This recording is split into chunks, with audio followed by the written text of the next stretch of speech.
Shalom Bapak Ibu jemaat yang dikasihi Tuhan, pada pagi hari ini kita boleh bertemu kembali lewat ibadah raya di minggu kedua. Kita percaya bahwa saat kita datang bersujud di hadapan Tuhan, maka Tuhan akan menyatakan kuasa-Nya dalam setiap kehidupan kita.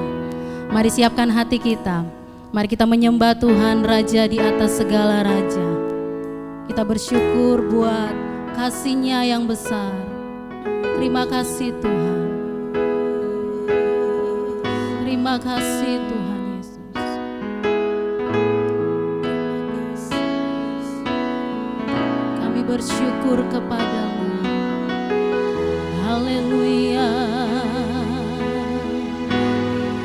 Terima kasih, Engkau baik. Terima kasih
jemaat Tuhan, kita katakan saat ini ku datang bersujud. Saat ini ku datang bersujud di hadapan tahta-Mu Tuhan. Saat ini ku datang menyembah,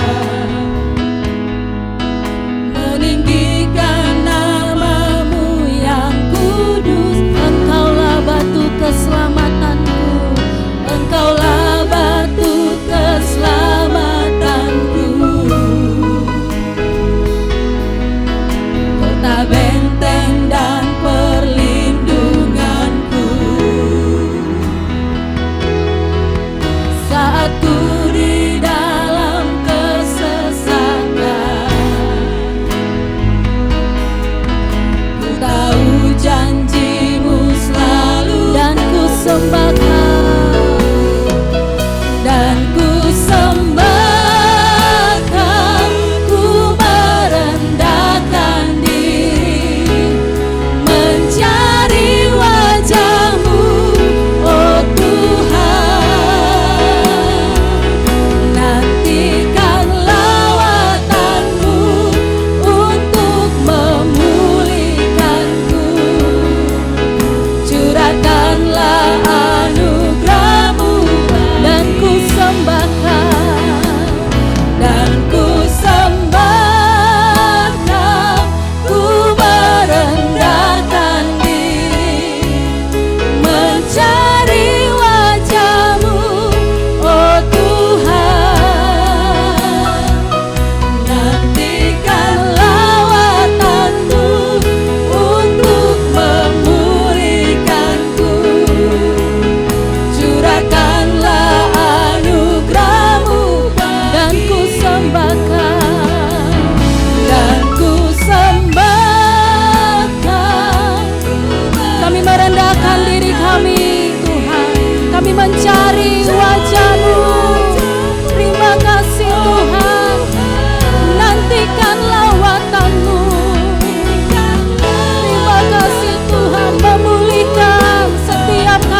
Terima kasih Tuhan.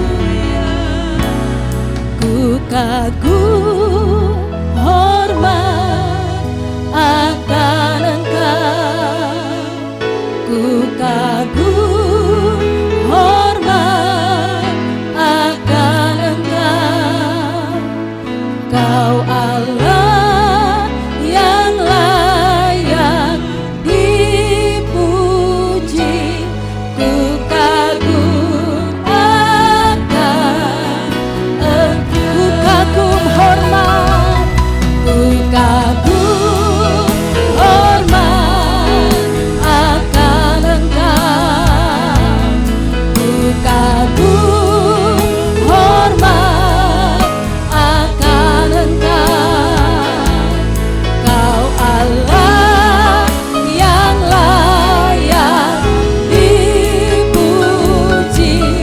Ku kagum akan, ku kagum hormat, ku kagum hormat.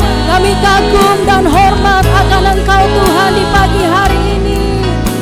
Terima kasih Tuhan buat kasih-Mu yang besar dalam hidup kami. Terima kasih Tuhan. Engkau Allah yang layak terima pujian kami. Terima kasih Yesus. Ku kagum akan Engkau Allah. Kau Allah yang layak dipuji. Ku kagum akan Engkau. Biar ibadah kami pagi hari ini, kami hanya mengagumi Engkau. Terima kasih Tuhan. Kami bersyukur biarlah jadi untuk hormat kemuliaan bagi nama-Mu. Di dalam nama Tuhan Yesus Kristus. Haleluya. Amin. Haleluya. Mari kita bangkit berdiri, berikan salam kepada yang ada di samping kiri Bapak Ibu. Mungkin bisa dengan tos kaki, tos siku tangan, tidak masalah. Karena kita harus mulai terbiasa dengan new normal yang akan mulai pada besok hari. Mari kita percaya bahwa Tuhan itu baik dalam kehidupan setiap kita. Dia teramat baik, Dia sangat baik. Haleluya. Mari kita bertepuk tangan bersama-sama. Haleluya, di hadapan kemegahan-Mu Tuhan. Kami datang bersujud menyembah Engkau. Karena Engkau baik dalam hidup kami. Haleluya. Terima kasih Tuhan.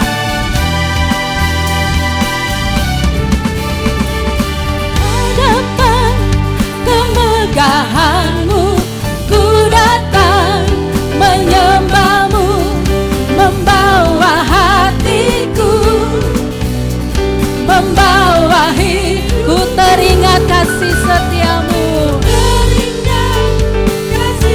Haleluya. Sungguh Engkau baik. Di dalam hidupku Engkau baik. Teramat, Dia Tuhan yang baik. Haleluya. Engkau baik. Teramat baik. Di hadapan kemegahan-Mu, di hadapan kemegahan-Mu, ku datang menyembah-Mu, membawa hatiku, membawa hidupku. Ku teringat kasih setia-Mu di dalam setiap langkah. Sungguh Engkau baik. Terima kasih Tuhan. Di dalam hidupku Engkau baik. Terang. Mari yang di rumah angkat jempolnya, nyatakan Tuhan baik dalam hidup kita. Haleluya. Amin. Terang. Engkau baik, teramat baik. Engkau baik, teramat. Engkau baik. Engkau baik, teramat. Sekali lagi, di hadapan kemegahan-Mu, di hadapan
gereja kita. Haleluya. Ku sembahkan. Haleluya, haleluya, ku sembahkan. Kaulah Tuhan, ku sembah Kau Tuhan. Ku sembah, kami menyembah Kau pagi hari ini. Haleluya, haleluya, ku sembahkan. Kaulah Tuhan, ku sembah Kau Tuhan. Ku sembahkan. Haleluya, haleluya, ku sembahkan. Kaulah Tuhan, ku sembahkan. Ku sembahkan. Amin. Haleluya, haleluya, ku sembahkan. Kaulah Tuhan, ku sembah Kau Tuhan. Ku sembah, kami sembah Engkau. Haleluya, haleluya, ku sembahkan. Kaulah Tuhan, Kaulah Tuhan, Kaulah Tuhan. Terima kasih Tuhan. Kami menyembah Engkau di pagi hari ini, karena Engkaulah Tuhan kami. Karya-Mu yang besar yang kami rasakan dalam hidup kami sampai dengan saat ini. Kami percaya itu yang memberi kami kekuatan, itu yang memberikan kami kemenangan Tuhan. Terima kasih Tuhan. Engkau adalah harta yang tak ternilai dalam hidup kami. Hanya Engkau yang kami miliki dalam hidup kami Tuhan. Biar lewat memperingati kematian-Mu, lewat ibadah raya pagi hari ini, kami dapat menikmati Engkau, kami dapat merasakan kasih-Mu yang begitu besar. Sehingga pagi ini kami datang menyembah Engkau, meninggikan Engkau. Terima kasih Tuhan buat karya-Mu yang besar dalam hidup kami. Terima kasih buat kasih yang terindah yang Kau berikan bagi kami. Terima kasih buat pengorbanan-Mu bagi kami Tuhan. Terima kasih Tuhan. Haleluya. Terima kasih.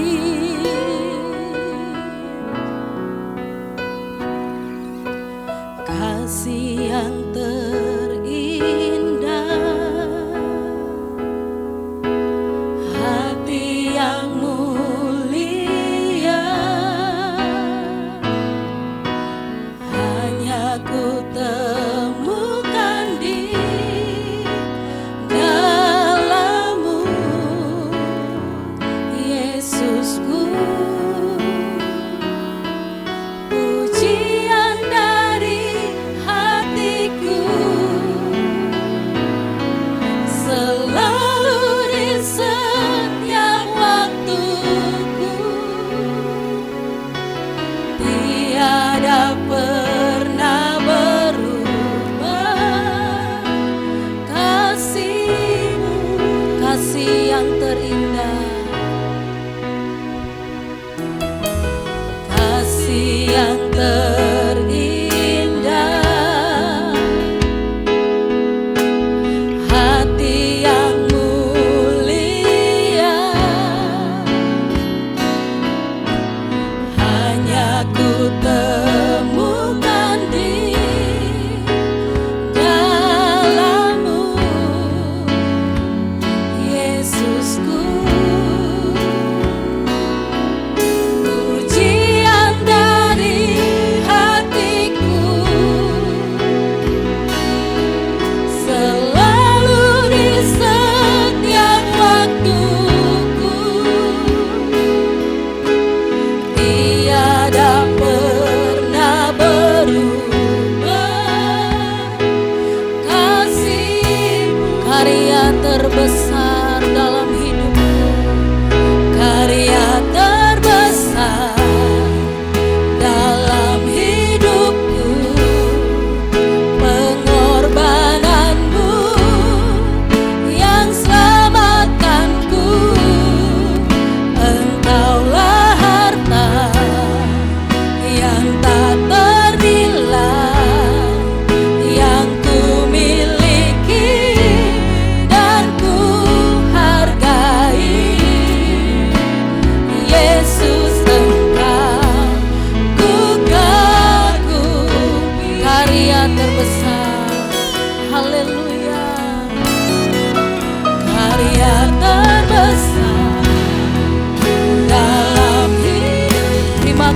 buat karya-Mu yang besar dalam hidup kami Tuhan. Terima kasih buat pengorbanan-Mu yang selamatkan kami. Engkaulah harta yang tak ternilai yang kami miliki Tuhan. Terima kasih Tuhan. Yesus Engkau, Yesus Engkau, ku kagum. Yesus Engkau, Yesus Engkau, ku kagum. Yesus Engkau, Yesus Engkau, ku kagumi. Biar hanya Engkau yang kami kagumi Tuhan. Lewat kebenaran firman-Mu yang akan Engkau nyatakan bagi kami lewat hamba-Mu. Biar pengurapan-Mu menjadi bagian hamba-Mu dan juga pelayanan perjamuan suci di pagi hari ini. Terima kasih Tuhan. Hati kami siap untuk mendengarkan firman-Mu di dalam nama Tuhan Yesus Kristus. Haleluya. Amin.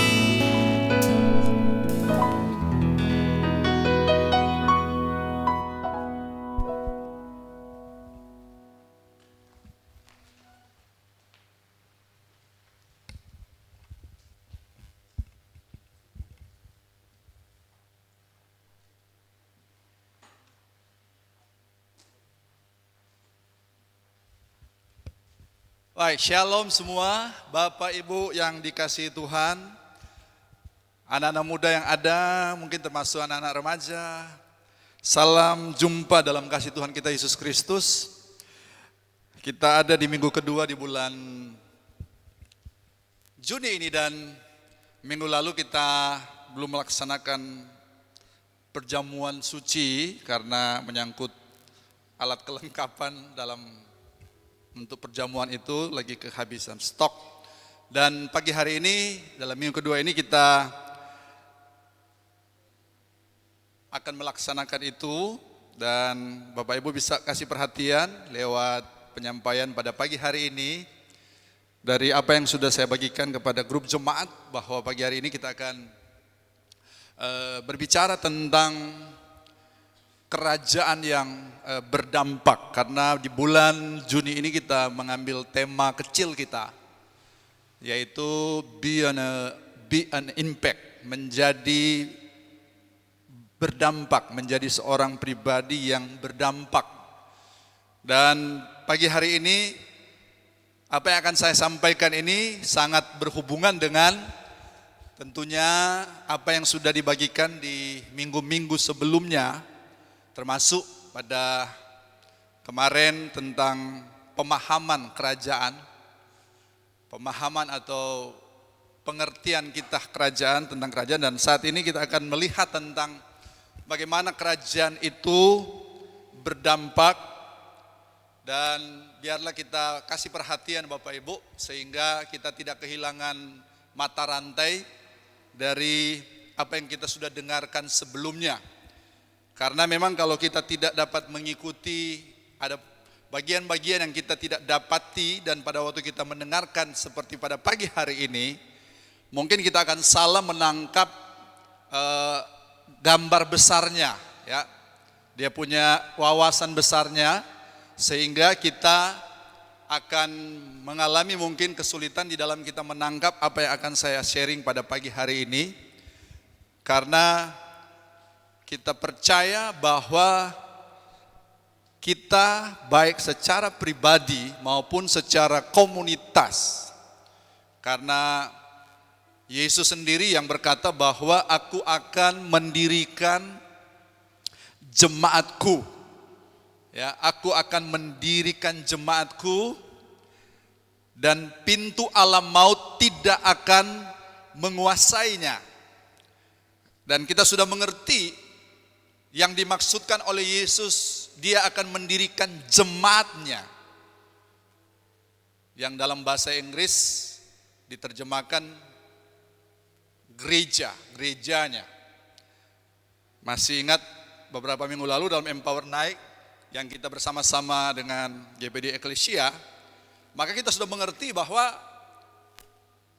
jemaatku di situ tidak sekedar sebagai misalnya engkau sebagai members atau anggota dari mungkin salah satu gereja, salah satu denominasi, tetapi jemaat di situ kalau kita melihat di dalam bahasa aslinya yang dipakai kata eklesia, itu sebenarnya bahasa bukan bahasa agama.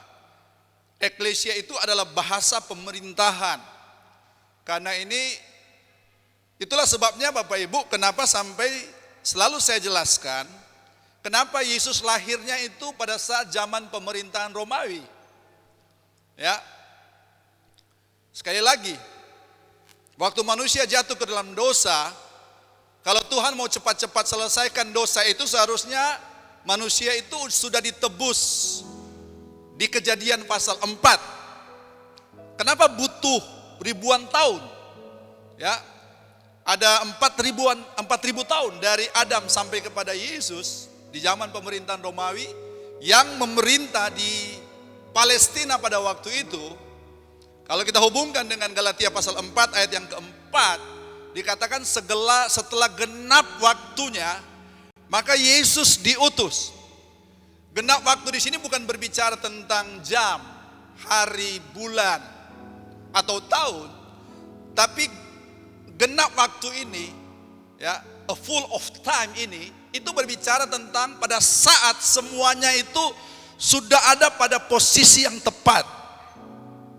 Posisi yang tepat di sini adalah berbicara tentang sewaktu Yesus lahir, maka dia sedang ada atau orang-orang Yahudi pada waktu itu, mereka sedang berada di bawah jajahan daripada kerajaan Romawi yang memiliki kaisar yang ada di Roma, tetapi juga memberi atau mengutus perwakilan daripada Roma untuk ada di Palestina, untuk ada di Yudea.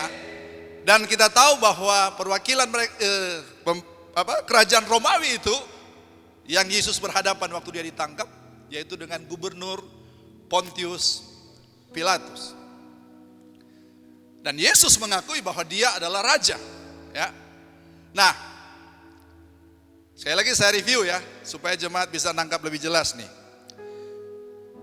Kita tahu bahwa ada kerajaan-kerajaan sebelum kerajaan Romawi. Ada kerajaan, bisa jawab di sini? Babilonia. Sesudah itu terjadi Daniel, Sadrak, Mesak, Abednego itu mereka ditawan ke sana. Lalu sesudah Babel, Media Parsi. Sesudah itu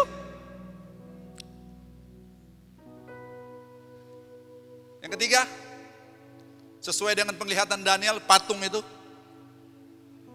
kerajaan Yunani.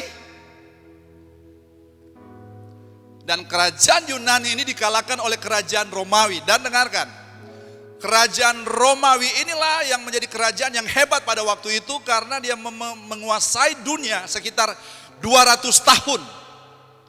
Dari Afrika sampai ke Eropa, Skotlandia, itu dikuasai oleh kerajaan Romawi ini, Bapak Ibu. Karena kenapa sampai Romawi begitu sukses? Dia mengadakan ekspansi, dia mengadakan perluasan wilayah dengan dia mengkolonisasi, ya. Jadi kalau istilah koloni itu istilah asing. Tapi kalau dari sudut pandang kerajaan itu sangat familiar. Koloni itu.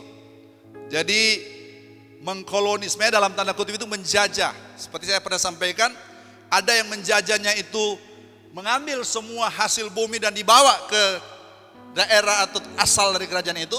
Tapi ada yang menjajah, dia tidak lakukan seperti itu. Dia menjajah, dia mengkolonisasi itu, tetapi dia memberdayakan orang-orang di situ dengan dia mengirimkan orang-orang dari Romawi misalnya untuk ada di situ. Karena dalam sejarah itu biasanya mereka kirim sekitar 300 orang. Sehingga 300 ini diperkirakan mampu untuk mempengaruhi, mampu untuk dapat mencuci otak daripada daerah yang mereka kolonisasi, sehingga orang-orang yang di mana daerah kolonisasi itu akhirnya mereka akan hidup, gaya hidup mereka, pola pikir mereka, budaya mereka itu akan sama dengan kerajaan asal, yaitu kerajaan Romawi.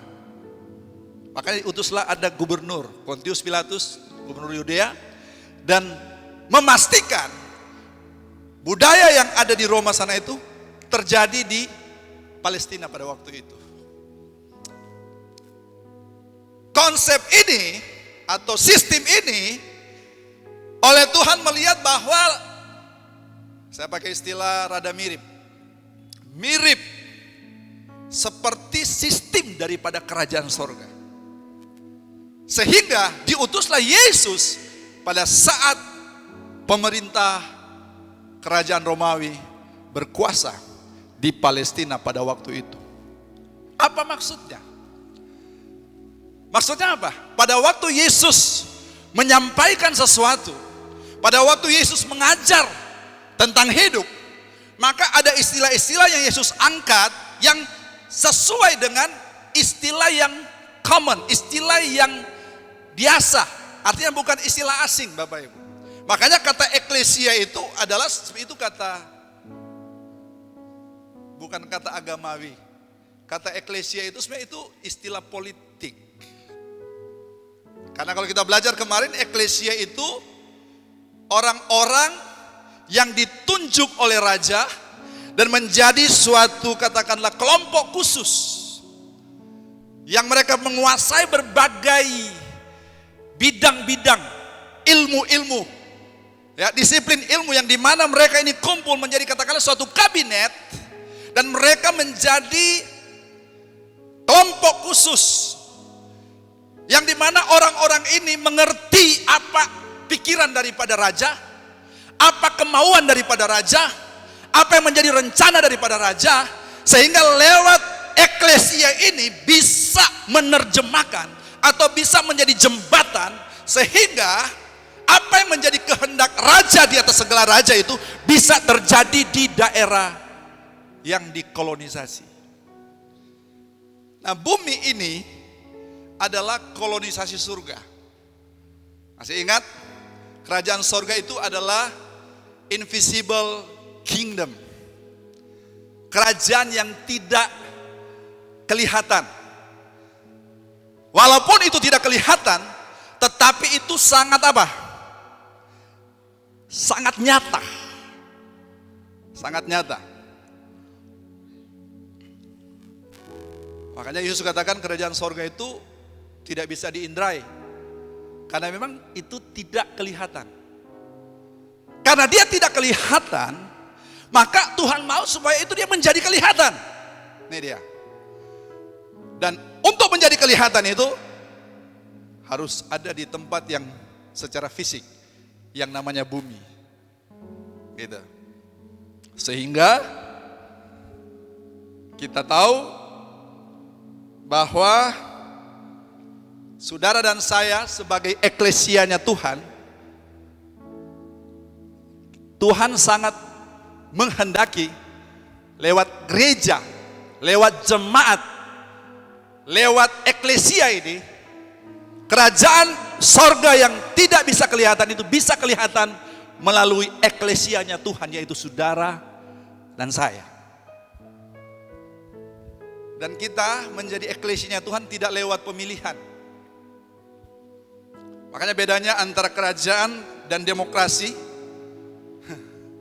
Kalau demokrasi itu harus lewat pemilihan, ya, voting.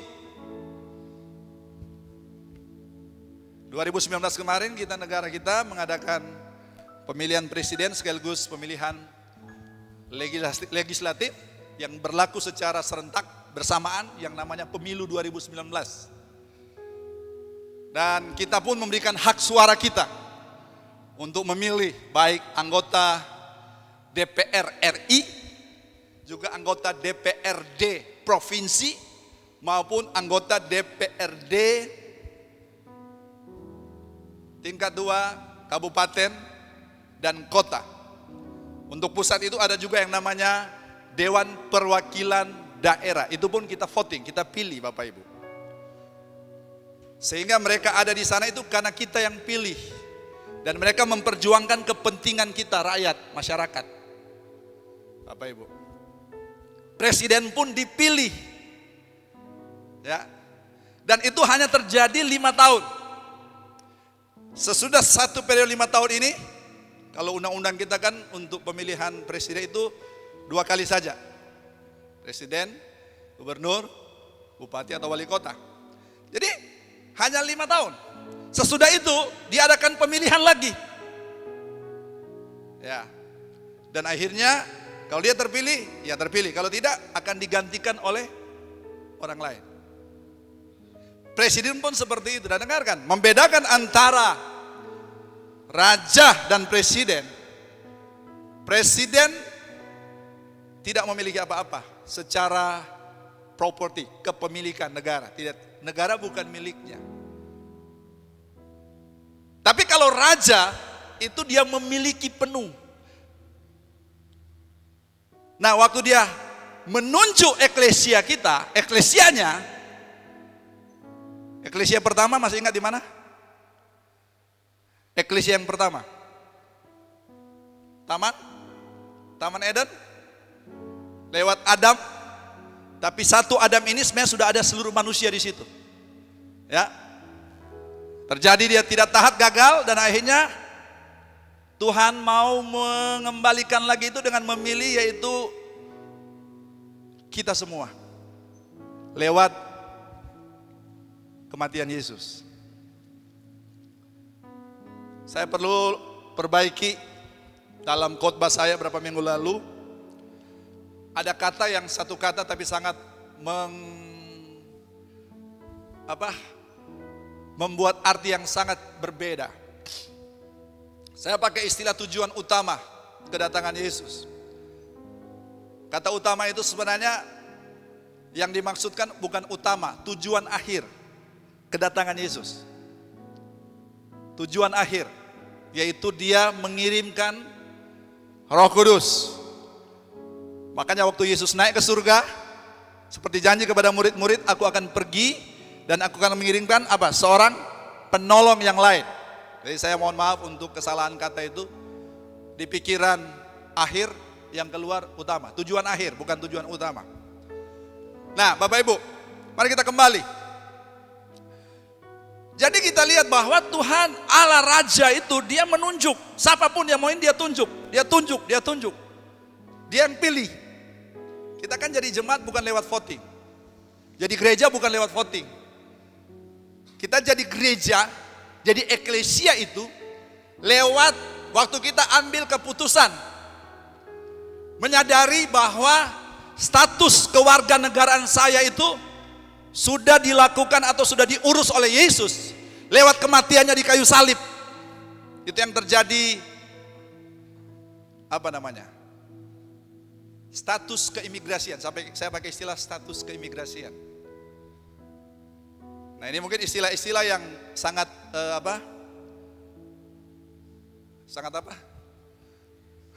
baru, asing. Tapi kalau kita lihat dalam konsep kerajaan, ini bukan asing, sesuatu yang asing. Bapak Ibu, iblis berusaha menutup-nutupi rahasia kerajaan. Kenapa? Dia tidak mau rahasia kerajaan dibuka. Karena kalau rahasia kerajaan dibuka, orang-orang dalam kerajaan tahu persis bahwa kuasa itu sudah dikembalikan.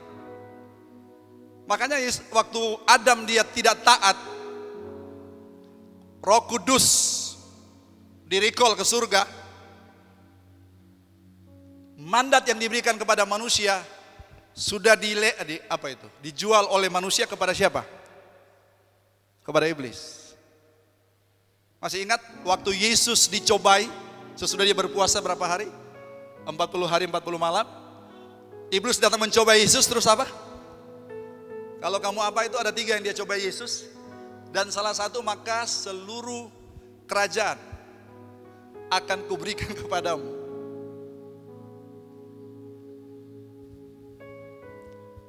Yang paling berambisi untuk bisa mendapatkan kekuasaan itu adalah iblis. Gitu. Makanya iblis paling takut kalau kita sudah dibukakan tentang konsep kerajaan. Pada waktu eklesianya Tuhan berperan sebagaimana arti eklesia itu. Mengambil tempat, mengambil kekuasaan, mengambil tanggung jawab untuk dia dapat memerintah. Pemerintahan ini bukan yang terlihat, tapi pemerintahan ini adalah pemerintahan yang tidak terlihat, tapi sangat nyata. Nah, Bapak Ibu dikasihi Tuhan, maka saya ingin membacakan beberapa ayat menjadi dasar kita, sehingga sebentar saya akan bisa berjalan atau melaju untuk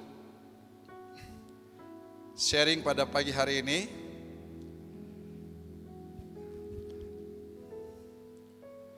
Oke, saya tanyakan, apakah Bapak Ibu percaya bahwa engkau adalah bagian daripada pemerintahan kerajaan surgawi? Amin. Jadi kita ini adalah pemerintah secara spirit di alam roh lewat kerajaan Allah. Mari kita lihat Yesaya 9 ayat 6 dan ayat ke-7. Saya sudah bacakan itu di hari Rabu malam kemarin, tapi saya ingin untuk kita bacakan lagi sekali lagi sehingga kita semakin jelas. Mari kita lihat Yesaya 9, 6 dan 7. Baca sama-sama. Maaf kalau Alkitab Bapak Ibu salah ayatnya, saya mohon maaf karena ini saya copy paste dari Alkitab Indonesia, tapi mungkin ayatnya itu karena di Alkitab Inggris dan Indonesia seringkali ada salah selisih satu-satu ayat, khususnya di kitab Mazmur.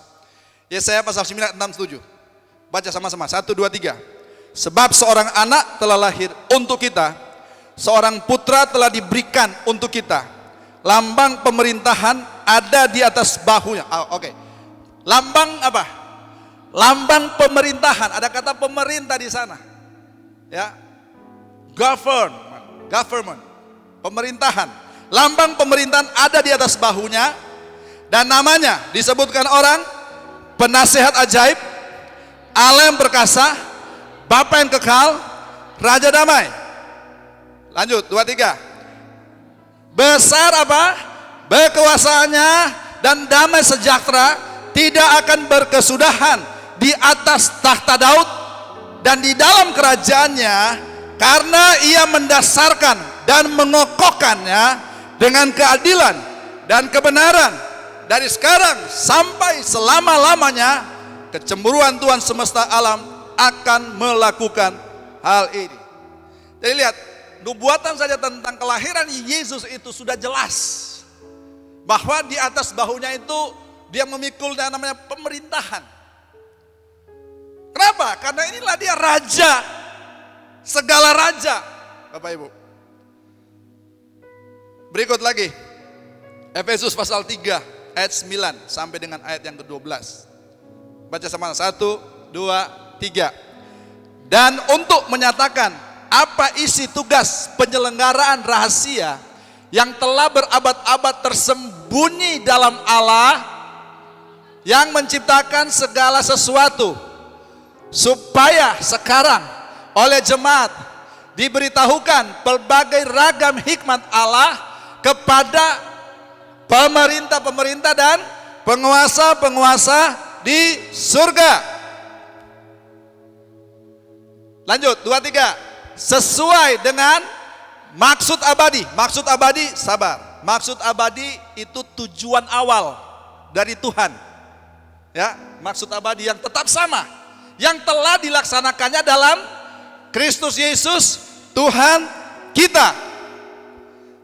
Bapak Ibu dikasihi Tuhan, dari ayat ini mari satu ayat lagi. 1 Petrus pasal 2 ayat 11 sampai 12.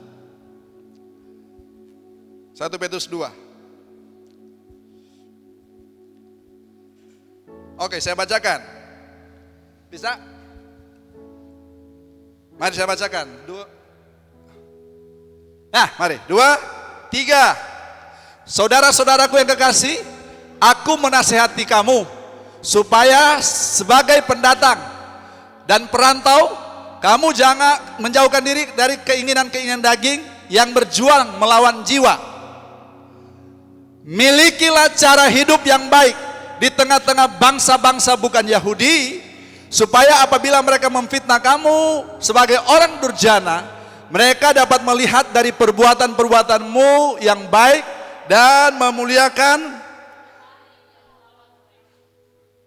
Matius 6 lagi, 6 9 sampai 11. Ini terkenal ini.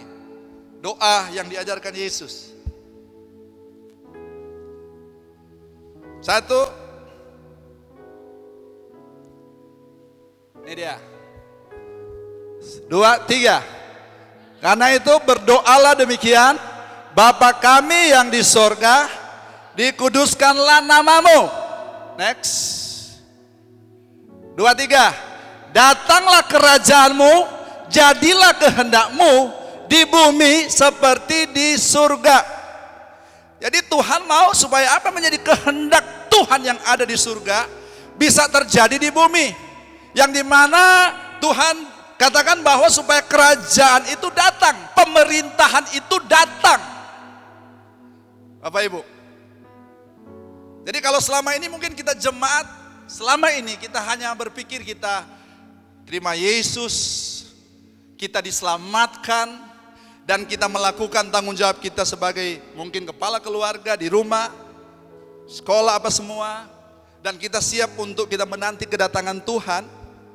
Dan akhirnya kita tidak berpikir bahwa keberadaan saya di bumi ini itu sangat strategis. Karena kitalah perwakilan daripada kerajaan sorga di bumi ini yang dikatakan sebagai eklesianya Tuhan. Jadi tidak sekedar orang-orang yang dipanggil keluar dari gelap datang kepada terang itu, tapi kita bertindak sebagai orang-orang pilihan Tuhan, orang-orang khusus. Mungkin kalau bisa dikatakan kita menjadi seperti Paulus katakan, the ambassador of Christ. Istilah duta besar itu bukan istilah agamawi. Istilah duta besar itu, duta-duta itu istilah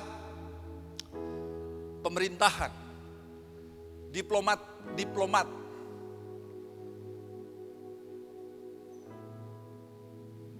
Kalau dia seorang anggota dewan, dia tidak mewakili negaranya, dewan pusat ya. Kalau dewan itu kan dia mewakili apa? Warganya, masyarakat, yang istilah konstitusinya. Sorry, bukan. Konstituennya. Makanya kalau seorang politisi, dia sangat harus berbaik hati banget dengan dia punya konstituen. Begitu. Karena kalau dia salah bertindak, suara berikut hilang.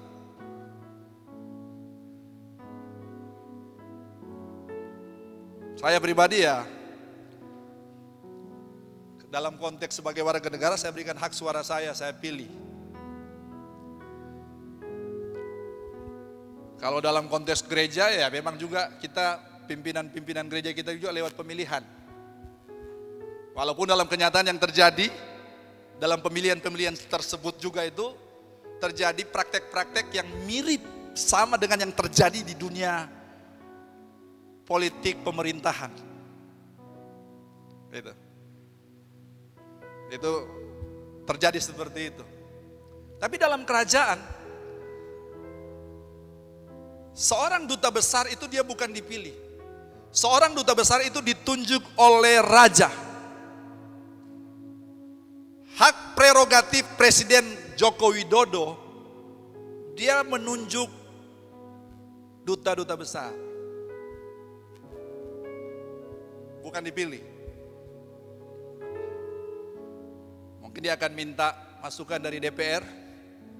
Kira-kira siapa orang yang tepat. Dan pada waktu seorang duta besar menjadi duta besar, maka dia mewakili pemerintah Indonesia. Karena sekarang yang saya tahu duta besar di New Zealand itu adalah Tantowi Yahya. Maka dia menjadi wakil pemerintah Indonesia di New Zealand. Orang-orang di New Zealand tidak perlu datang ke Jakarta untuk ini dia datang aja ke kedutaan Republik Indonesia yang ada di ibu kota New Zealand apa ya? Auckland ya. Sudah SMA sudah puluhan tahun lewat jadi sudah lupa itu. Yang anak SMA ini baru lulus SMA. Auckland ya. Iya. Dan dengarkan. Duta besar dia harus menyuarakan suara pemerintah Indonesia. di mana dia ditugaskan di sana. Dia tidak boleh memberikan opini pribadinya, tidak boleh. Karena kalau dia memberikan opini pribadinya, dia sudah menjalankan bukan lagi tugas sebagai duta besar, duta sendiri nanti. Gitu. Dan kalau terjadi seperti itu, maka seorang duta besar bisa diapa? Di-recall. Itu yang terjadi di Taman Eden tuh. Mereka itu adalah duta kerajaan sorga di Eden. Seharusnya mereka beritakan berita dari sorga, berita dari raja di atas segala raja. Masih ingat enggak? Waktu ular datang kepada Hawa, Hawa bilang begini. Ular bilang begini. Kamu makan ini buah, kamu akan jadi seperti Allah. Seharusnya Hawa harus beritakan berita kerajaan sorga. Apa beritanya? Tugas kami menjalankan pemerintahan yang ada di surga, yang ada di Eden ini, di bumi ini. Tugas kami adalah hanya makan buah ini, dan buah ini. Kalau untuk buah ini, kami tidak diperintahkan untuk makan.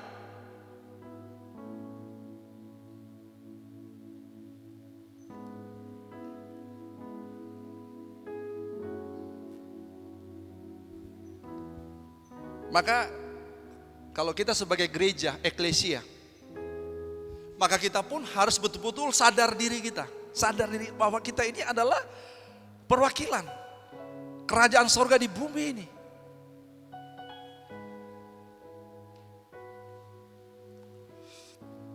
Mari kita lihat Matius 13 ayat 24 sampai 26.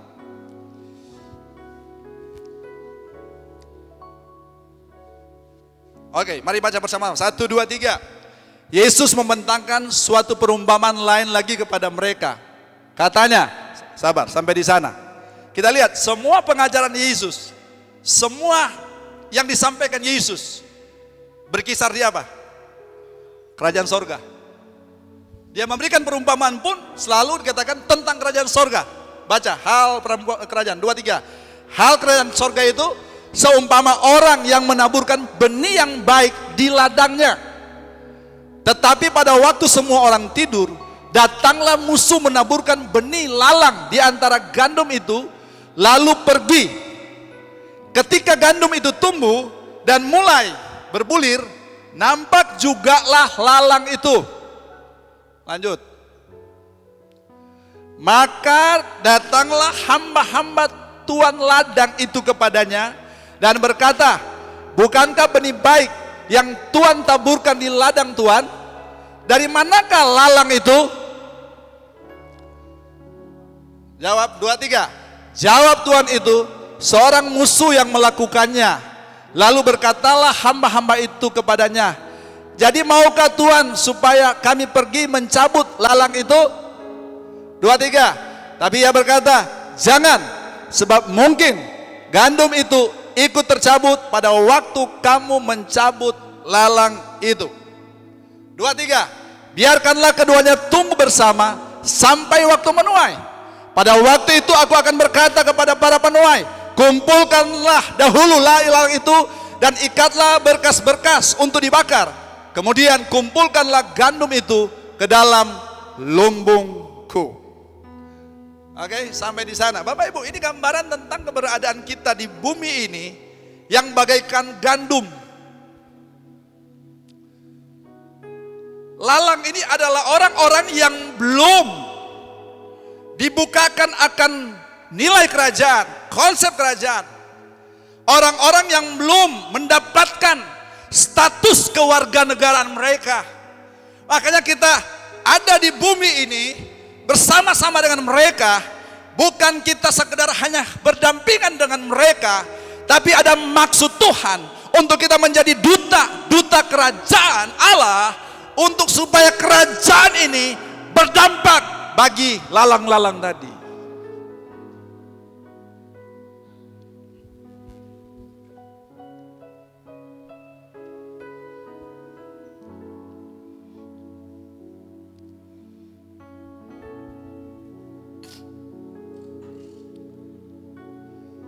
Makanya saya mau kasih tahu, jangan kita alergi dengan orang yang berbeda denominasi dengan kita, orang yang berbeda agama dengan kita, orang yang berbeda suku dengan kita, orang yang berbeda status sosial dengan kita.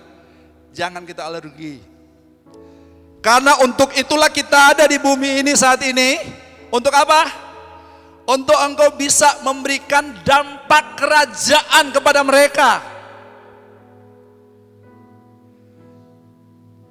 Karena Tuhan memulihkan kita. Dengarkan, bukan sekedar kita yang harus binasa dan sekarang kita mendapatkan keselamatan. Kalau Tuhan lakukan itu hanya untuk itu, lebih baik pada waktu kita pertama kali percaya Yesus langsung ditembak mati. Dan jelas kita masuk dalam Yerusalem baru. Sejelas. Tapi kenapa sampai Tuhan masih izinkan kita ada? Dengarkan, penugasan kita belum selesai. Maka engkau sadar, engkau masih hidup saat ini, engkau bernapas sehat kuat. Tuhan taruh engkau di tempat engkau saat ini, di dunia marketplace-mu saat ini, di dunia usahamu saat ini, di dunia pendidikanmu saat ini, di dunia apapun yang engkau ada saat ini. Dengar, engkau ada di sana untuk engkau berdampak. Biar engkau ada di sana, engkau bisa membuat perbedaan. Orang bisa melihat perbedaan. Engkau adalah anak-anak kerajaan, engkau adalah duta-duta kerajaan.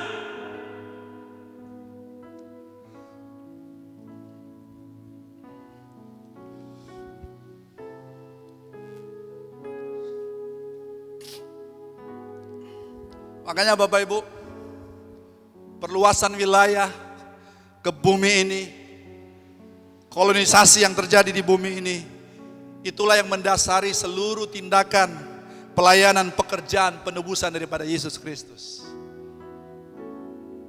Yohanes 3:16, karena begitu besar kasih Allah akan gereja ini, maka di dunia ini, dengar Bapak Ibu, dunia ini dalam bahasa aslinya dipakai kata kosmos. Kosmos itu diartikan sistem pemerintahan. Jadi Tuhan mengutus Yesus itu untuk datang menebus kita, sehingga kita menjadi orang-orang yang saat ini mendapatkan kembali mandat kuasa yang Tuhan berikan, yang hilang di Taman Eden. Lewat Roh Kudus memenuhi kita, diam di dalam kita, untuk kita dapat mengambil alih, men-take over, bahwa di mana kita berada, kita memerintah, kita punya otoritas. Bahwa kalau kita punya otoritas, kita dapat mempengaruhi orang, kita dapat berdampak kepada orang lain.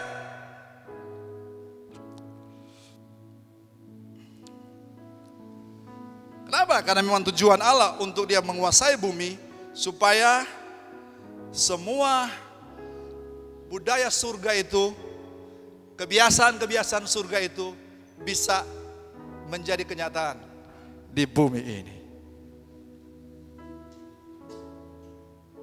Haleluya.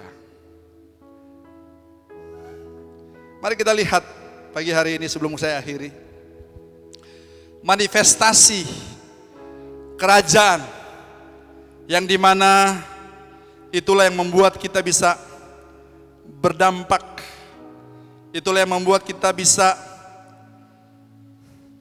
menjalankan penugasan kita.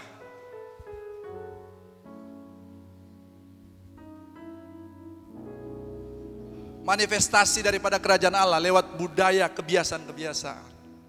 Yang paling pertama itu tentang nilai-nilai. Sistem nilai kita itu harus berbeda dengan sistem nilai dunia ini. Katakan amin. Itu harus membedakan kita. Kalau dunia ini menilai, yang mereka berikan nilai tinggi itu adalah barang. Makanya lihat, orang-orang tertentu dia akan percaya dirinya tinggi kalau dia menggunakan brand-brand tertentu. Lihatlah itu di kehidupan daripada para selebriti.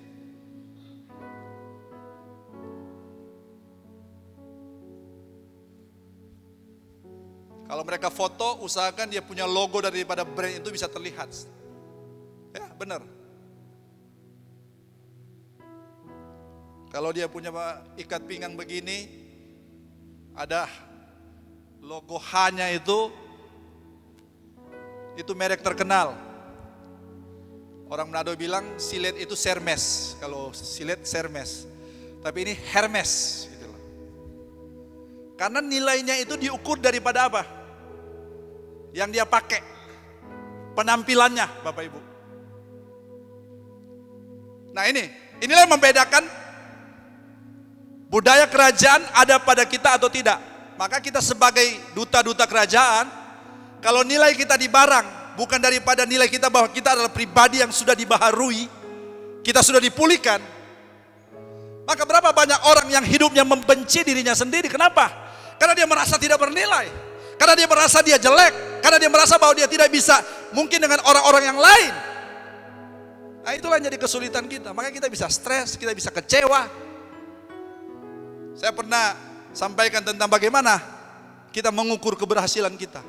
Jangan ukur keberhasilan kita dengan orang lain. Dari satu sisi, kita bisa membandingkan, kita bisa mengambil yang baik dari dia. Tapi kalau kita ukur keberhasilan orang lain dengan kita, setiap manusia itu berbeda dan unik. Makanya Tuhan ciptakan kita dengan sidik jari yang berbeda. Kembar sekalipun sidik jarinya berbeda. Karena memang kita unik. Tuhan panggil kita untuk suatu penugasan, mungkin beda dengan yang si A. Sehingga kita melihat si A seperti sudah di depan sana, kita masih di sini. Yang terjadi, kita kecewa, kita mungkin sakit hati, kita mungkin iri dengan dia, dan mungkin kita pikir kalau bisa dia mati, kalau bisa dia masuk jurang supaya dia habis peredaran, saya yang naik daun. Tidak seperti itu. Nilai kerajaan Allah itu dilihat daripada pribadi kita. Tuhan berurusan dengan kita. Tuhan berikan kita penugasan, Tuhan berikan kita talenta, bakat, kemampuan untuk kita menggenapi rencana Tuhan. Jadi ukur keberhasilan kita dengan apa yang sudah kita capai saat ini, dengan apa yang belum kita capai sampai rencana Tuhan digenapi dalam hidup kita. Itu contohnya. Budaya kerajaan surga, apalagi Bapak Ibu? Silakan dicatat satu demi satu. Saya tidak tampilkan di PowerPoint supaya kita cepat untuk lebih fokus dengar apa yang saya sampaikan. Prioritas-prioritas kita, Bapak Ibu. Apa yang menjadi prioritas kita akan membedakan antara kita adalah anak-anak kerajaan yang dimana tugas kita untuk berdampak kepada dunia ini dari prioritas-prioritas, Bapak Ibu. Alkitab katakan carilah dahulu kerajaan Allah dan kebenarannya. Maka prioritas kita yang pertama dan utama itu adalah kita mencari kerajaan Allah. Kita berusaha untuk menyelidik, karena di dalam kerajaan Allah ada rahasia-rahasia yang dibukakan kepada kita, yang membuat kita semakin menjadi duta-duta kerajaan Allah yang efektif dan maksimal dan berdampak di dunia kerja kita.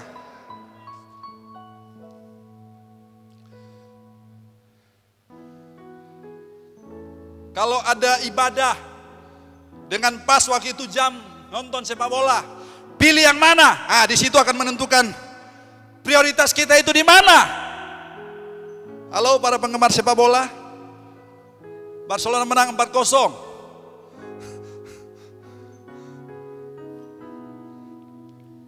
Prioritas Bapak Ibu. Ya, kalau kita mungkin harus berkumpul dan kita mungkin membicarakan sesuatu yang penting demi untuk mungkin kita punya pengembangan kepribadian kita. Ya, dengan kita hanya kumpul-kumpul dengan teman-teman, ngobrol tidak ada artinya. Sudah 4-5 jam, mana prioritas kita? Karena kita ini adalah perwakilan Tuhan di bumi ini. Haleluya.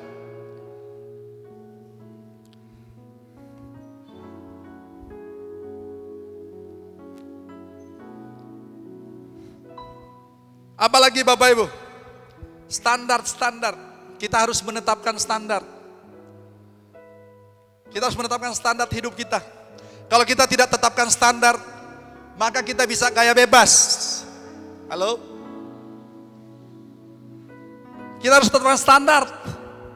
dalam kita berperilaku, dalam kita membangun hubungan, dalam kita bersahabat, dalam kita membangun hubungan dengan lawan jenis kita pun, maka kita harus tetapkan standar. Sehingga orang bisa melihat perbedaan dari situ, maka kita bisa mempengaruhi mereka, berdampak kepada mereka. Orang ini berbeda, standarnya tinggi. Itu Bapak Ibu.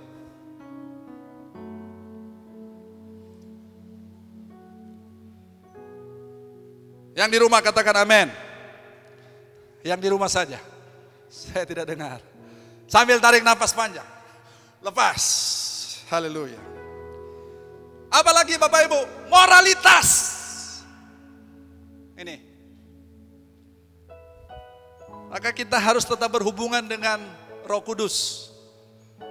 Karena dialah saat ini yang bersama-sama dengan kita.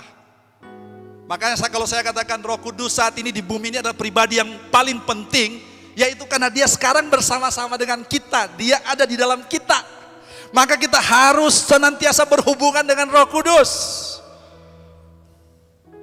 Karena Yesus saat ini sudah ada di mana? Di surga. Dia di sebelah kanan Allah Bapa yang sedang apa? Dia melakukan pekerjaannya, memediasi kita, menjadi mediator. Dia menjadi juru syafaat buat kita. Tapi saat ini kita bersama-sama dengan Roh Kudus. Karena di mana ada Roh Kudus, maka di situ ada kerajaan Allah. Dan di mana ada kerajaan Allah, di situ ada kemerdekaan, di situ ada kebenaran, di situ ada damai, dan di situ ada sukacita.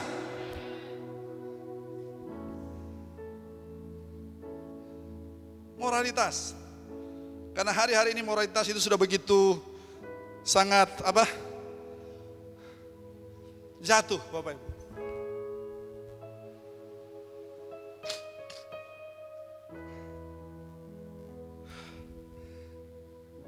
Apalagi Bapak Ibu? Saya catat sini. Manifestasikan budaya kerajaan Allah itu dalam hal hubungan-hubungan. Hubungan-hubungan yang terjadi selama ini, yang kita jalin selama ini. Hubungan-hubungan yang sehat. Hubungan-hubungan yang dimana bisa terjadi mutualisme. Saya mendapatkan daripada engkau, engkau pun mendapatkan dari saya. Sehingga terjadi hubungan itu, kita pun bisa mengalami kualitas hidup kita itu terus semakin berkualitas. Bapak Ibu, akan ada mungkin hubungan-hubungan yang kalau kita lihat, wah ini bisa mencelakakan saya mungkin. Ya, ini bisa menghancurkan saya. Cepat kita putuskan. Halo? Amin Bapak Ibu. Dengan siapa saja Bapak Ibu.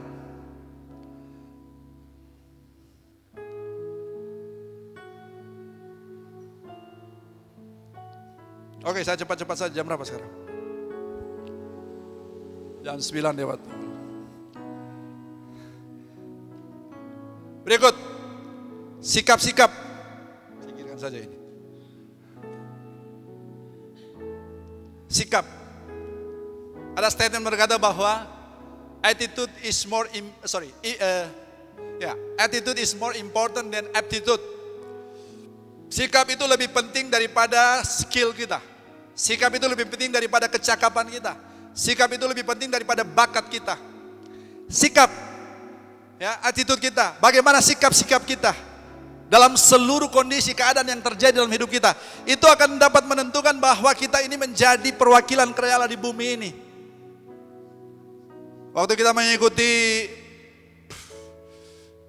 Excellent Servant Camp, maka salah satu moto yang sangat kuat bukan soal benar atau salah. Ya. Bukan soal benar atau salah, tapi respon. Bagaimana kita meresponi kondisi-kondisi yang terjadi secara tiba-tiba Bapak Ibu. Kenapa Tuhan katakan jangan kamu khawatir? Kenapa Tuhan katakan jangan kamu takut? Karena Tuhan sedang mengajar kita untuk kalau kita merespon, kita harus merespon sesuai dengan kebiasaan kerajaan sorga. Halo? Contoh yang paling dahsyat Yesus sendiri. Bagaimana dia meresponi semua yang terjadi atas kehidupannya.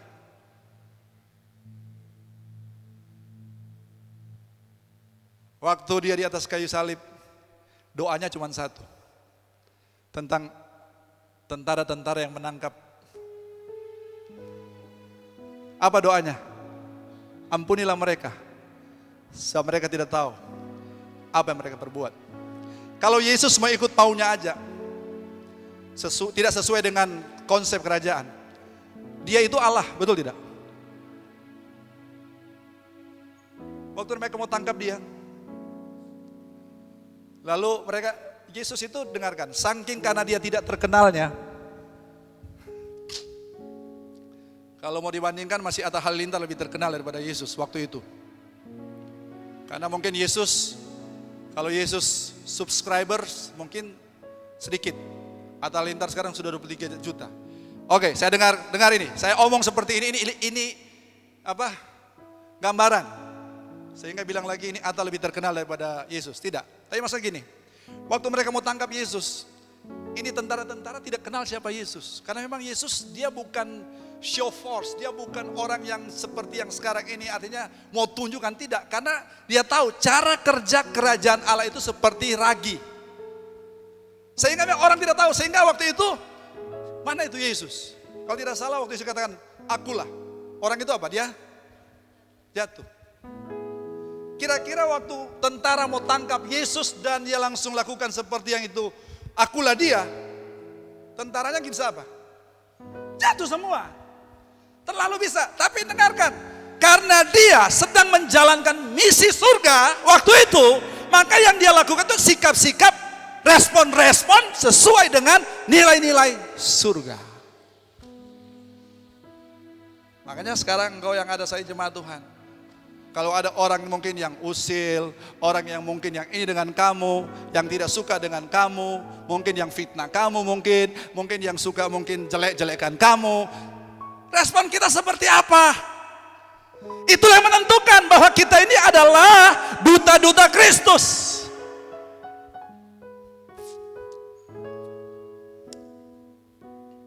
Nyanyilah lagu terkenal, kalau iblis berseru, maju saja. Ada istilah biar anjing menggonggong apa? Kafilah jalan terus. Bukan kita tidak mau dengar mungkin pendapat orang, tidak. Tapi tentunya kita memiliki prinsip-prinsip kerajaan. Pada waktu kapan kita dengar pendapat orang, dan pada waktu kapan bahwa kita harus eksekusi sebagai seorang pribadi yang menjadi perwakilan kerajaan surga di bumi ini. Jadi sikap-sikap Bapak Ibu. Saya beberapa hari yang lalu, quote saya dari hasil perenungan saya, maka saya taruh di situ, hidup adalah meresponi segala sesuatu dengan benar. Saya salah dan saya mengakui, minta maaf saya salah. Akhirnya respon saya benar. Engkau mungkin benar saat ini tapi responmu salah. Engkau rasa benar dan engkau akhirnya merasa sombong, dan justru kalau kita merasa sombong, responmu itu salah. Dan yang benar itu engkau bisa jadi salah. Jadi respon-respon kita.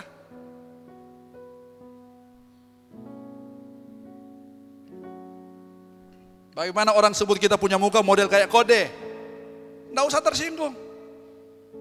Ya kan? Respon kita nggak usah tersinggung. Karena kode itu juga ciptaan Tuhan.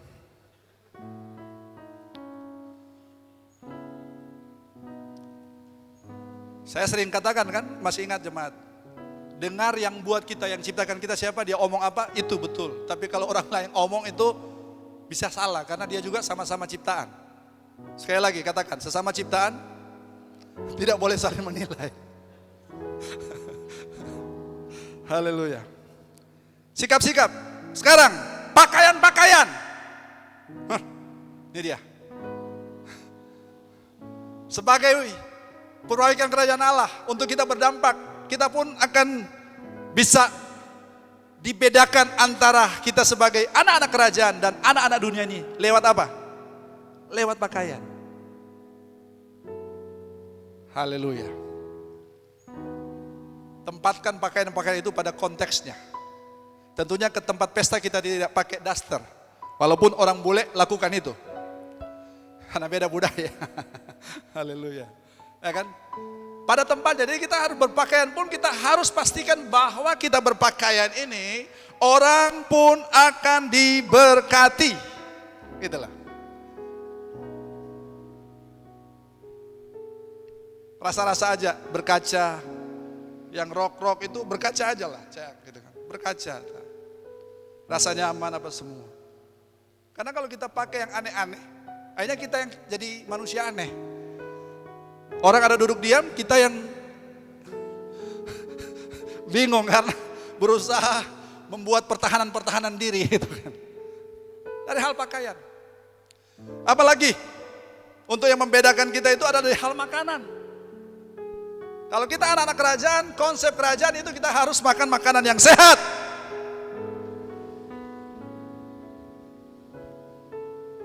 Karena Tuhan berikan kepada kita usia lanjut dengan panjang umur. Ku kenyangkan engkau. Maka sebagai anak kerajaan kita pun dalam hal makanan harus berhikmat. Jangan sampai terjadi yang ditulis oleh kitab Amsal, harus taruh apa di sini? Pisau.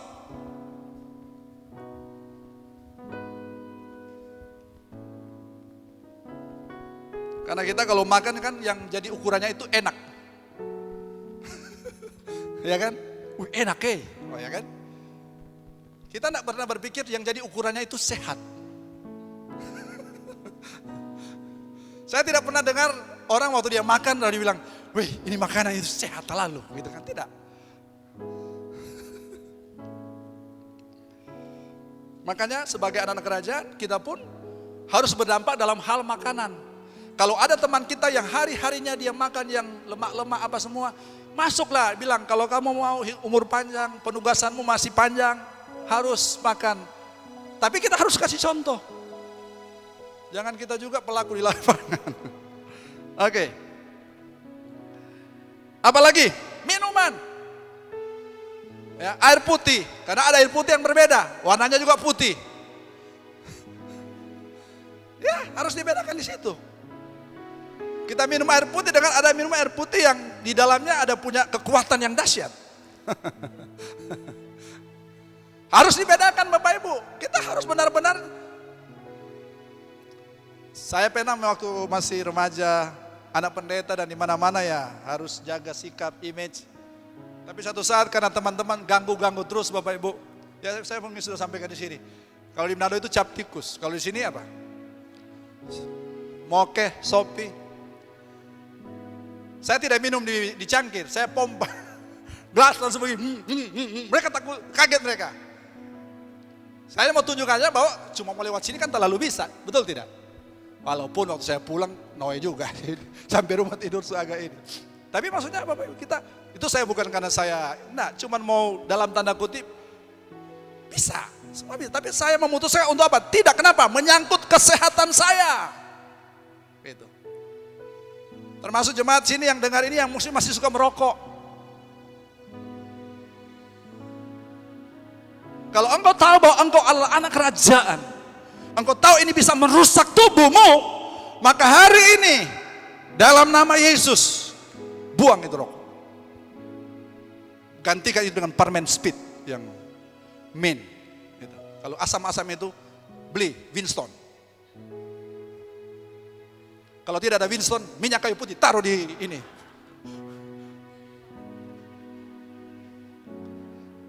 Oke, saya akan mengakhirinya. Terima kasih Tuhan. Minuman.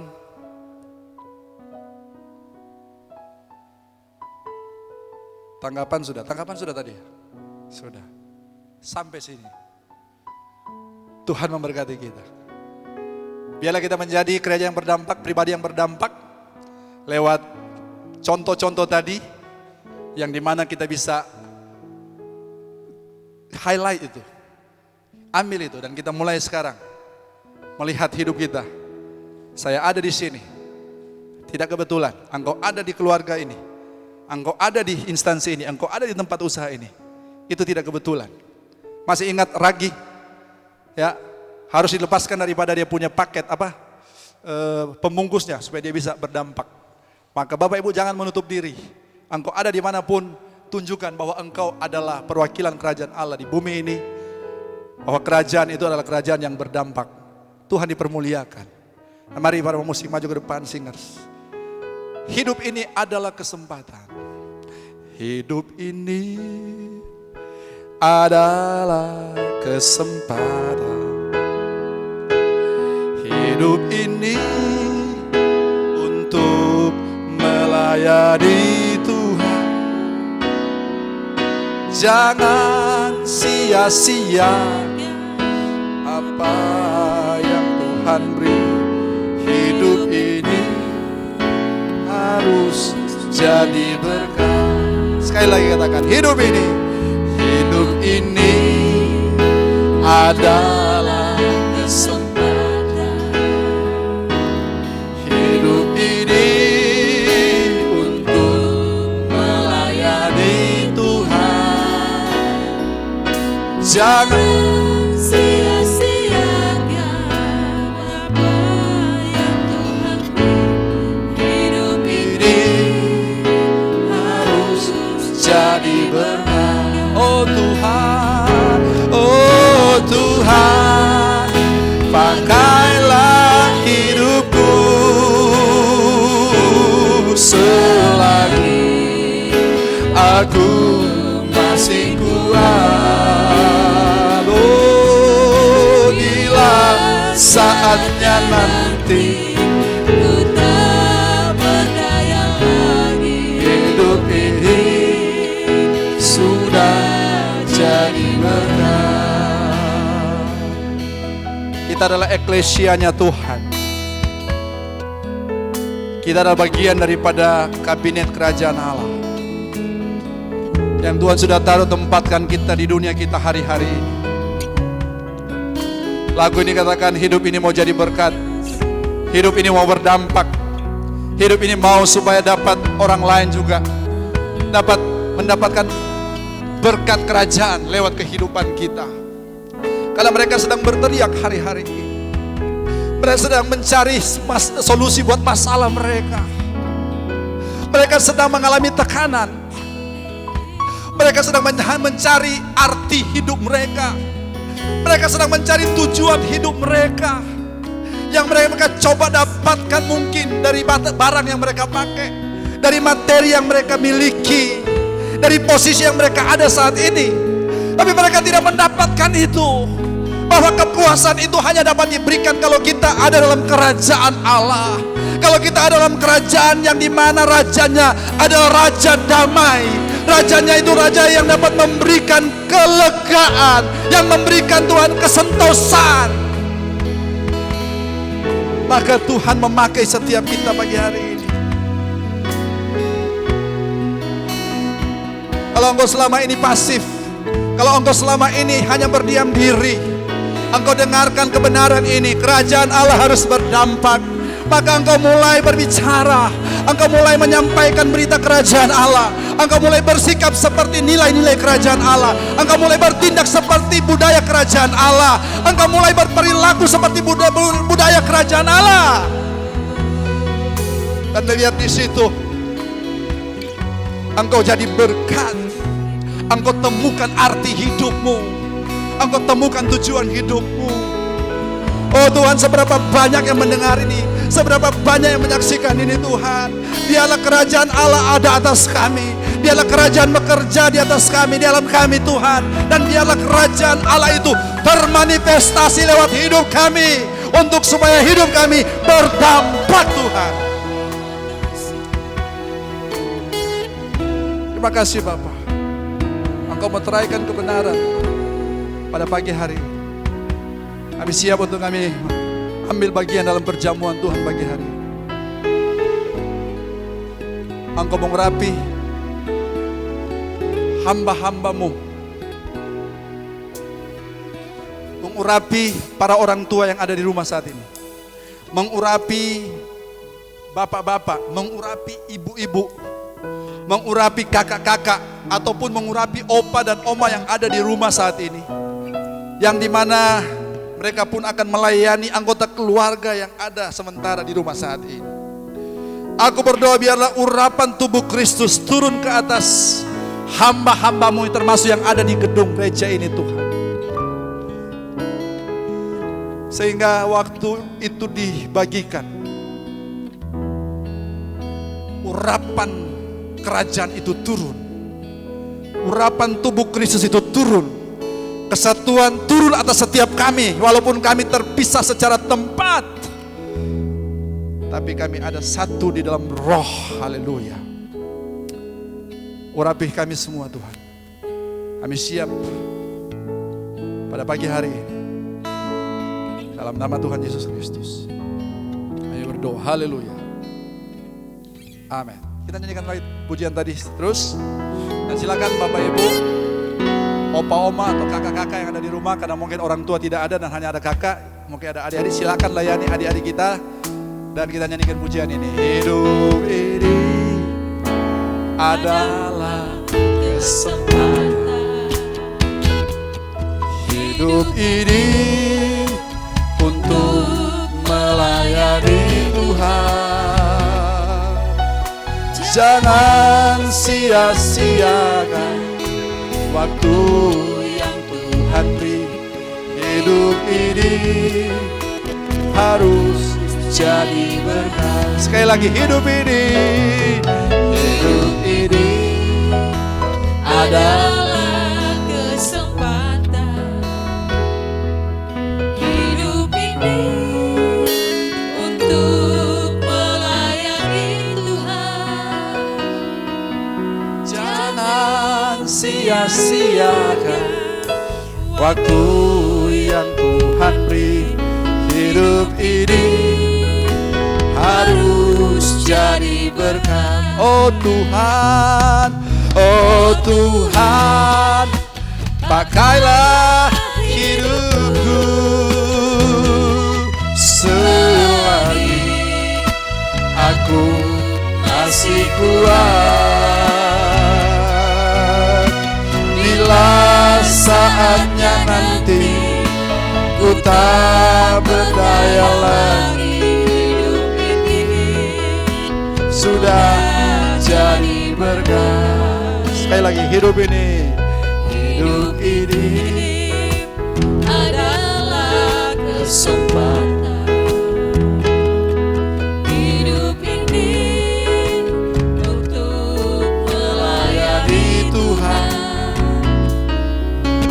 Jangan sia-siakan waktu yang Tuhan beri.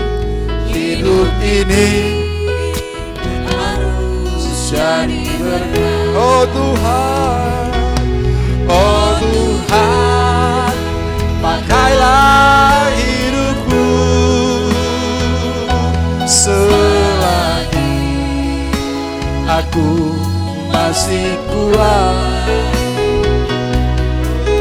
Bila saatnya Nanti ku tak berdaya lagi. Hidup ini sudah jadi berkat. Haleluya. 3,5 tahun waktu Yesus sesudah dia dibaptis adalah hidup yang sangat berdampak dan hidup menjadi berkat. Sebenarnya secara keseluruhan 33,5 tahun hidupnya jadi berkat. Dan tentunya puncaknya yaitu pada waktu dia menyerahkan nyawanya untuk menebus kembali kita, mengembalikan apa yang hilang di Taman Eden. Maka kalau Yesus dia menjadi berkat, maka kita pun harus menjadi berkat seperti yang kita nyanyikan saat ini. Aku engkau memegang roti yang ada di tangan kananmu saat ini, yang adalah tubuh Kristus. Maka engkau diingatkan perbuatan-perbuatan yang sudah dia lakukan, perbuatan-perbuatan yang sudah dia kerjakan. Berikan hidupnya sampai mati. Makanya Allah meninggikan dia, kepadanya dikaruniakan nama segala atas nama itu ada atas dia. Mari kita terima ini. Angkat roti di tangan kanan kita. Dengarkan firman Tuhan, sebab apa yang telah ku teruskan kepadamu telah ku terima dari Tuhan, yaitu bahwa Tuhan Yesus pada malam waktu ia diserahkan, mengambil roti, dan sesudah itu ia mengucap syukur atasnya. Ia memecah-mecahkannya dan berkata, inilah tubuhku yang diserahkan bagi kamu. Perbuatlah ini menjadi peringatan akan aku. Dalam nama Tuhan Yesus Kristus. Sama-sama kita makan. Haleluya.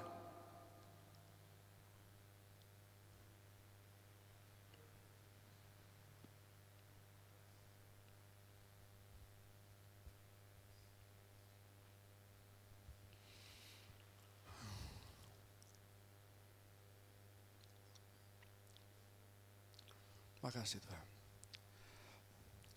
Mari angkat cawan di tangan kanan kita. Demikian firman Tuhan. Demikian juga ia mengambil cawan sesudah makan. Lalu berkata, cawan ini adalah perjanjian baru yang dimeteraikan oleh darahku. Perbuatlah ini setiap kali kamu meminumnya menjadi peringatan akan aku. Sebab setiap kali kamu makan roti dan minum cawan ini, maka kamu memberitakan kematian Tuhan sampai ia datang. Dalam nama Tuhan Yesus Kristus, sama-sama kita minum. Haleluya.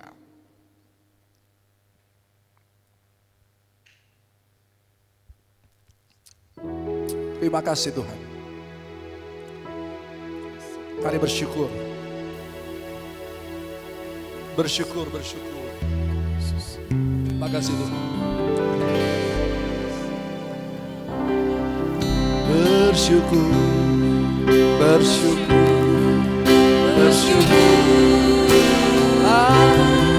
Bersyukur karena kasih setia-Mu. Ku sembah dan ku sembah selama hidupku. Ku sembah, bersyukur.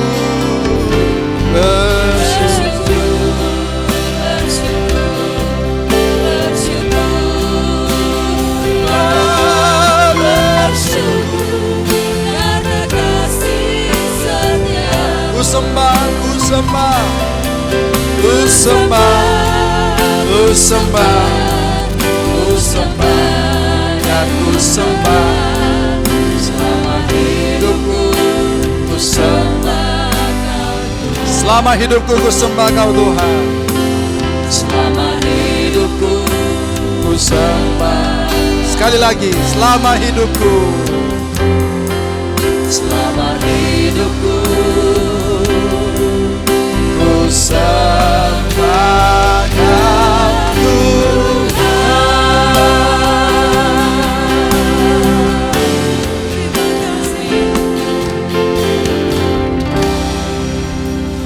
Selama hidup kami menyembah Engkau Tuhan. Tercermin daripada hidup kami jadi berkat. Tercermin daripada hidup kami berdampak.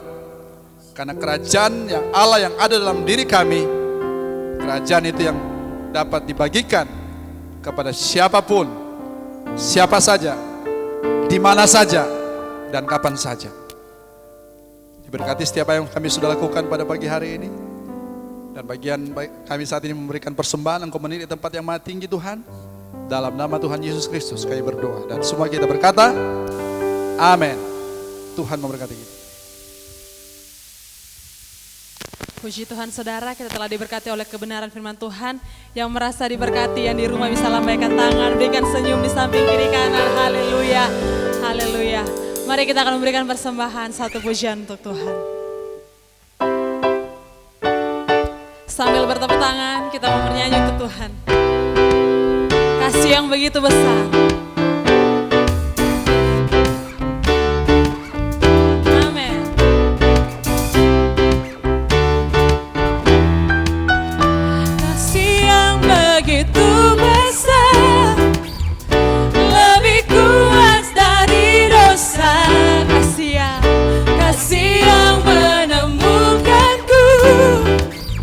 Selamatkan dan pulihkanku.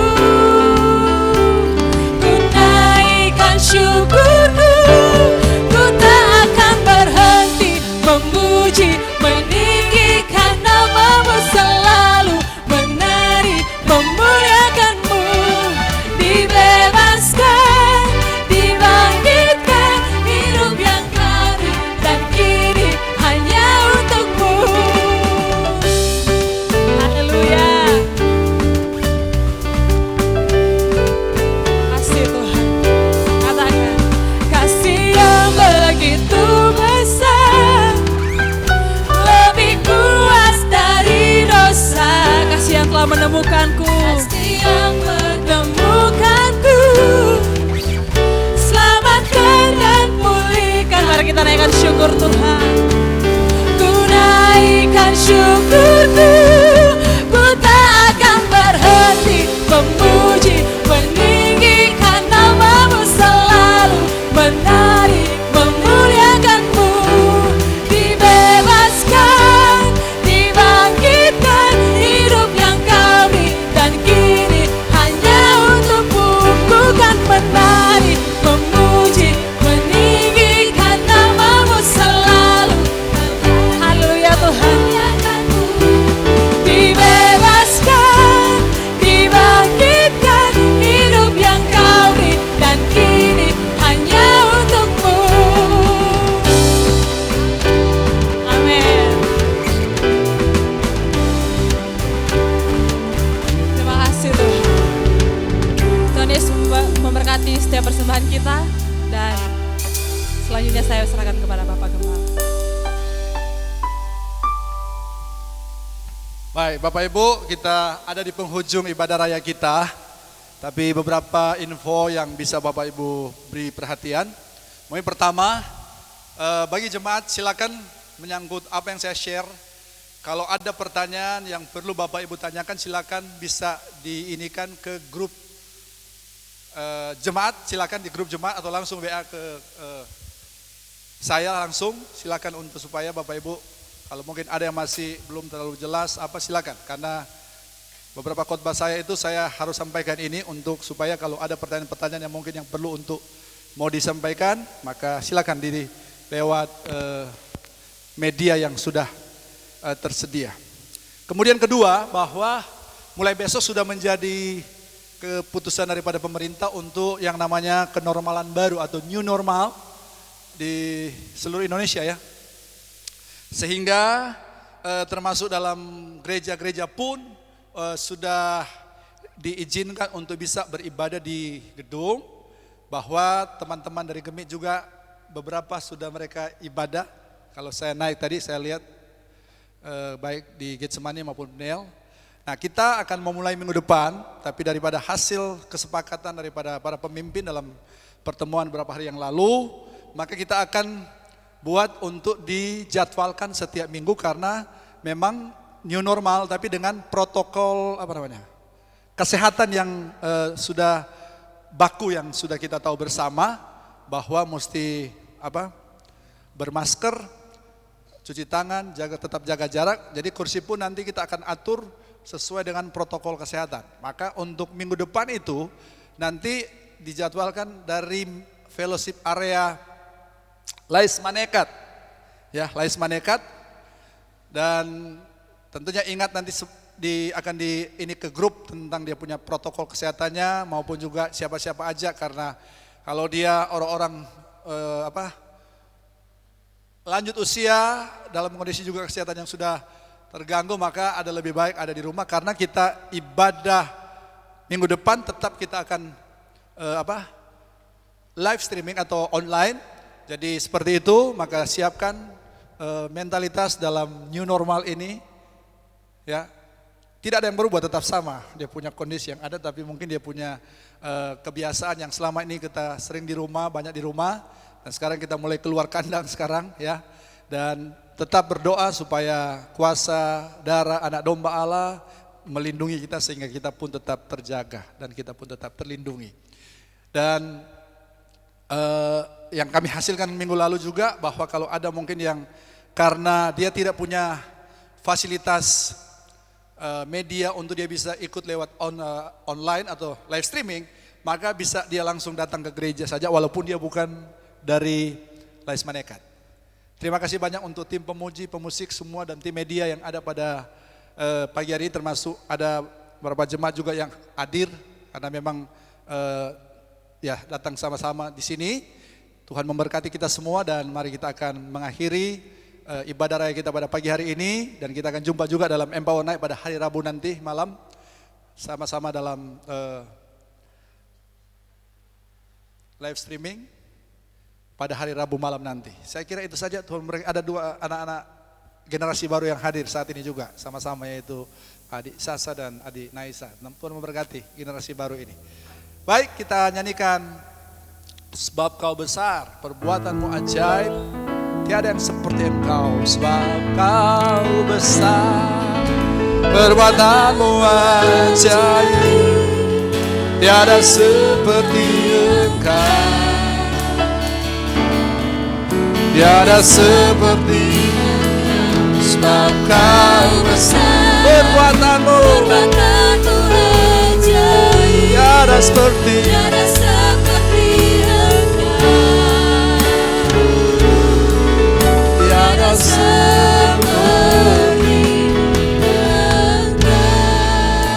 Kami amenkan Tuhan, Engkau berbeda karena Engkau Allah yang besar, tidak ada yang seperti-Mu, tidak ada yang dapat mendandingi-Mu Tuhan.